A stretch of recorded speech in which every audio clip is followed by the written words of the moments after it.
Bonjour, bienvenue à cette émission qui s'appelle « Souriez, ça va changer ». Le concept de cette émission est très simple. Nous avons pris 4 personnes, 2 filles et 2 garçons, que nous avons invités, dont personnellement j'ai choisi des éléments culturels, notamment un film et une pièce de théâtre. Le concept, tous les 15 jours, ça va être de faire une radiographie de notre culture lyonnaise et notre culture nationale et voir comment les gens qui sont invités vont pouvoir se approprier et nous donner leurs émotions d'une façon la plus directe possible. J'espère que vous allez apprécier, ça va être tous les 15 jours sur TLM. Je suis ravi de vous accueillir. Bonjour Nathalie Chacon, bonjour Adrien Guijarot. Bonjour. Vous êtes invité ici pour qu'on parle de vos impressions, de ce que vous avez vu. Je vous ai invité un vendredi soir au Célestin. Vous étiez voir Bestia di Sene d'Emma Dante et je voulais avoir vos impressions. Je sais que c'était un peu surprenant Nathalie, c'est pas ça? Ah oui, tout à fait. C'était vraiment incroyable. Une très très bonne expérience, surprenante, intrigante, parce que le côté de se dire que ça va être des personnes nues, donc le fait de se mettre en position de voyeur et en fait sans l'être, c'était vraiment très très bien, très intéressant. Et Adrien? Surprenant, c'était vraiment le mot. On va se dire les choses. Hein. De toute manière, les gens étaient nus, ils ne parlaient pas. Il n'y avait pas de musique forcément, donc surprenant, c'est vraiment le maître mot, entre guillemets. Bon, on va parler de ça tranquillement, mais pour ceux qui nous regardent, Bestia di Sene, c'est ça.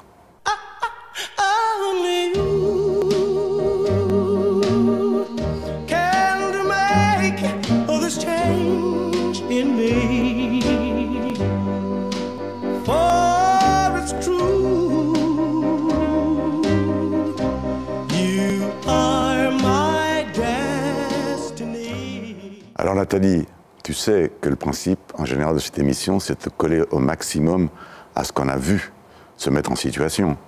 Donc j'espère que tu n'auras pas de complexe, que tu arriveras quand même, comme Adrien, à s'adapter tout de suite et à faire comme dans cette magnifique pièce d'Emma Dante, un peu enlever la honte et être sans complexe sur ce plateau. Est-ce que ça vous dit? Non, non, non. Non, non, le spectacle était vraiment formidable, mais maintenant, est-ce que je serais prête, moi, à monter sur scène, voire même à me montrer entièrement nue comme ça? Non, il me manque encore beaucoup d'assurance, je pense. C'est vrai. Alors Adrien, tes impressions, mais pas comme critique, tes impressions comme spectateur. Tu es rentré un samedi soir, enfin un vendredi soir, désolé, au Célestin. Tu ne savais pas ce que tu allais voir. Alors je voudrais savoir ce que tu as ressenti au plus profond de toi. Eh ben, j'étais heureux quand je suis sorti, parce que c'est vrai que c'est un spectacle que j'aurais jamais été voir de moi-même, entre guillemets. Pourquoi? Parce que c'est pas le style recherché, ou c'est un peu élitiste, entre guillemets, parce que c'est vrai qu'il n'y a pas de paroles, c'est de la danse, c'est du nu artistique aussi. Et moi, j'avais peur de m'ennuyer en venant. Vraiment, avant de venir, j'appréhendais beaucoup sur le spectacle. J'avais peur de m'ennuyer, et en fait, je trouve que l'heure est passée à une vitesse, mais folle. Les acteurs étaient engagés, ils donnaient tout. C'est vrai qu'ils donnaient tout, vu qu'ils étaient... Mais quand tu parles d'élitiste, tu vois, Nathalie, tu ressens ça aussi, parce que tu sais, c'est un gros problème pour le théâtre actuellement, c'est que souvent les gens pensent, ou l'opéra, ou la danse, que c'est trop élitiste pour eux. Alors moi, ça, je ne le comprends pas. Pourquoi? Pour moi, on ne devrait pas avoir de frein parce que c'est pour telle catégorie ou pour telle autre catégorie. Pour moi, on devrait avoir la possibilité d'aller où on veut, voir ce qu'on a envie. Et moi, je n'avais pas du tout cette crainte-là. C'était plus le côté, tiens, ça m'intrigue, je vais aller voir comment c'est. Et c'était pas le côté, oh, c'est pas pour moi, c'est élitiste. Non, pas du tout.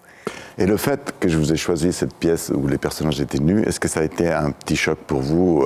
Est-ce que cette morale que l'on a tous, de voir des gens nus, en plus c'est des les comédiens sont nus, mais c'est pas des athlètes, c'est des gens comme tout le monde. Je voudrais avoir votre impression.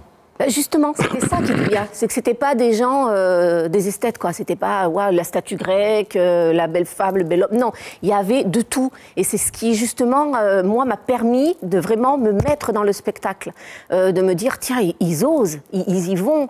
Et on oublie, en fait, qu'ils sont nus, justement, parce que c'est mélangé. Et c'est ce qui est intéressant. Ça t'a pas gêné, Adrien? Pas du tout. J'ai l'habitude d'aller au Cap d'Agde, donc forcément. Ah bon? Personnellement, non, mais c'est vrai que ça, c'est pas. Non, c'est pas. C'était pas gênant plus que ça. Au début, quand même, on est surpris quand ils se mettent nus, etc. Mais comme tu disais, c'est vrai qu'au bout d'une demi-heure, ça m'aurait pas gêné de regarder moi-même le spectacle nu. C'est-à-dire que j'avais plus de barrière avec ça. Et le fait qu'au début, vous avez vu qu'au début, ils s'entraînent, ils s'échauffent quand on rentre dans le public, ils sont déjà en train de s'échauffer, ils sont habillés d'ailleurs. Et le fait qu'ils se déshabillent, ils sont en sueur, ils se déshabillent et qu'ils viennent comme ça, en ligne droite devant le public, la salle est allumée. Oui. Donc on devient des voyeurs. Là, il n'y a pas eu un petit sentiment de culpabilité? Est-ce que vous vous êtes pas senti un petit peu waouh parce que c'est pas leur nudité qui m'a gênée, c'est plus le sentiment de crainte qu'ils laissaient apparaître, que laissaient apparaître certains danseurs. C'est plus ça qui m'a gênée. C'est pas le fait qu'ils soient nus, c'est le fait qu'il y ait ce côté un peu craintif, un peu comment ça va se passer. Voilà, moi c'est plus ce moment-là qui m'a gênée. Et les corps qui sont des corps comme tout un chacun, des gens normaux, est-ce que ça t'a enlevé un certain complexe, Adrien? Complètement. C'est vrai qu'aujourd'hui, à la télévision, dans les films, au cinéma, on voit que des corps, des gens très beaux, etc. Alors que là, il y avait un peu de tout. Donc justement, ça représente mieux la société qu'on peut voir à la télévision ou au cinéma. Donc vous ne regrettez pas d'être venu voir ce spectacle? Est-ce que vous conseillerez à plein de gens d'aller voir des spectacles qui sont, comme on dit entre guillemets, comme tu disais, Adrien, élitistes? Et ils ne le sont pas d'ailleurs, puisque ça vous a plu? Oui, oui. Exactement. Bon, alors maintenant, juste avant de se quitter, on va faire un petit quiz qui est: la Lune va choisir l'un de vous deux pour qu'il me donne la première belle sensation qu'il a eue dans sa vie, jusqu'au jour d'aujourd'hui, bien entendu, pour que vous me disiez un bon souvenir. On va voir à qui sera choisi.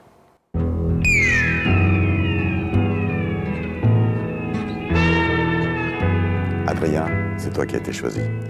Quelle est ton impression la plus forte au jour d'aujourd'hui? Enfin, tu es tout jeune, donc la vie est devant toi, mais savoir qu'est-ce qui t'a marqué? Exactement. Voilà. Ce qui m'a vraiment marqué, on va dire, c'est plus un voyage. C'est des sensations, une vue, des odeurs. J'étais aux Bahamas, j'ai eu la chance d'aller aux Bahamas quand j'étais plus jeune, grâce à ma famille. Et on était surplombé de 20-30 mètres au-dessus de l'océan.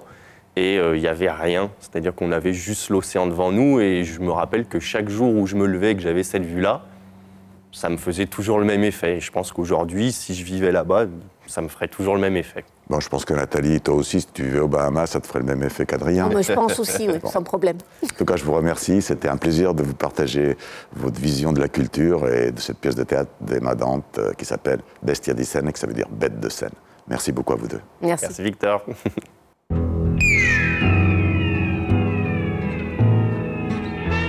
Bonjour Sarah Desnoux. Bonjour Florent Maignan. Bonjour. Bon, on a vu vos camarades avant qui nous ont parlé de théâtre. Là, on va parler de cinéma. Et pas de n'importe quel film. On va parler d'un film du Polonais Paweł Pawlowski. J'espère que les Polonais n'en voudront pas pour leur prononciation. Il s'agit de Cold War, Guerre froide. C'est un film qui est très beau en noir et blanc, Tout à fait. avec un format carré, comme à l'époque des années 50. Ça se passe entre 1949 et 1960. Vos premières impressions? Allez. Excellente. J'étais surprise au début, justement par la mise en scène, parce qu'on a des fonds noirs qui coupent un petit peu finalement la séquence. Oui, mais en même temps, c'est fait à l'ancienne. Ça la rythme. Et du coup, ça dégage beaucoup de rythme, justement. Il n'y a pas de temps mort, et c'est ce que j'ai aimé dans ce film. Florian, ça t'a fait la même impression? Oui, tout à fait. J'ai beaucoup apprécié ce film, et notamment vraiment les couleurs du film. Ce noir et blanc est tout simplement magnifique, et va évoluer aussi sur la durée du film, avec l'arrivée notamment sur Paris. On obtient un peu des couleurs un petit peu différentes. Et puis une histoire d'amour qui est très touchante. Bon, on n'en dit pas plus. On va montrer un extrait de Cold War. Dwa serduszka, 4 oczy. Oj, oj, oj. Co płakały we dnie w nocy. Oj, oj, oj. Czarne oczka, co... Bon, Sarah, t'aurais aimé vivre cette aventure? L'histoire d'amour, oui, forcément. Je suis une fille. Dès qu'on me vend du rêve comme ça, j'achète. Après, c'est bouleversant. Enfin, leur incompatibilité d'époque, finalement, elle ne se voit pas vivre à Paris, lui, il ne veut pas vivre en Europe de l'Est. Voilà, c'est... Le ouais, communisme, l'histoire ça t'a impossible. pas fait peur?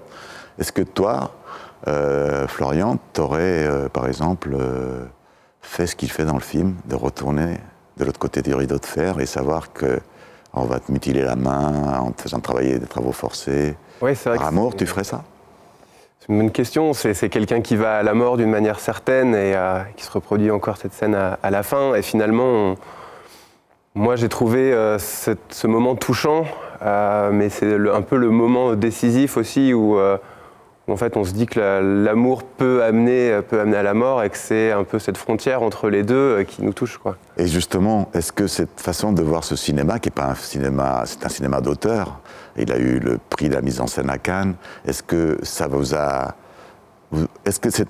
Aller voir ce film, si je ne vous avais pas dit d'aller voir ce film, vous auriez fait la démarche tout seul, l'un et l'autre? Non, non, j'en avais pas entendu parler. Et toi, Florent? Pareil, je ne connaissais pas l'existence de ce film avant que vous nous le proposiez. Donc, Et puis il est diffusé dans des toutes petites salles, du coup... Est-ce que ça vous donnera envie maintenant d'aller fouiller un peu plus dans ces salles, au lieu d'être toujours dans les grandes salles à grande distribution, qui ont leur mérite d'exister, bien entendu, mais et cette façon de voir le cinéma autrement, ça vous plaît? Totalement, j'adhère. Donc ça va être comme ça maintenant, j'espère. On essaye. On va se retrouver pour d'autres émissions, donc on va continuer.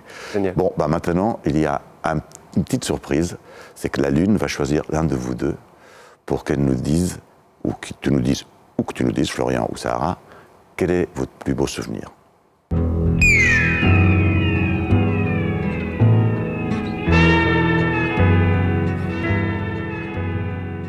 Sarah, c'est toi qui as été choisie. Donc quel est ton plus beau souvenir au jour d'aujourd'hui? Parce que tu es très jeune, donc il y en aura d'autres souvenirs, mais quelque chose qui t'a marqué. Bah, je dirais comme Adrien, c'est un souvenir de voyage. L'année dernière, je suis partie au Kenya, en famille aussi, faire des safaris dans 3 parcs nationaux du pays. Et ça a été des moments magiques. On a vu les Big Five, toute cette nature, ces animaux, ces odeurs, les voir dans leur univers naturel, les voir évoluer, les voir chasser, les voir en troupeau. Ça a été un beau moment. Bon, bah, c'est les voyages pour le moment pour Oui. vous deux. Oui. Donc j'espère que la prochaine fois, vous allez me dire, bah, j'ai vu un super film comme The World, ou j'ai vu un super opéra, ou un super concert.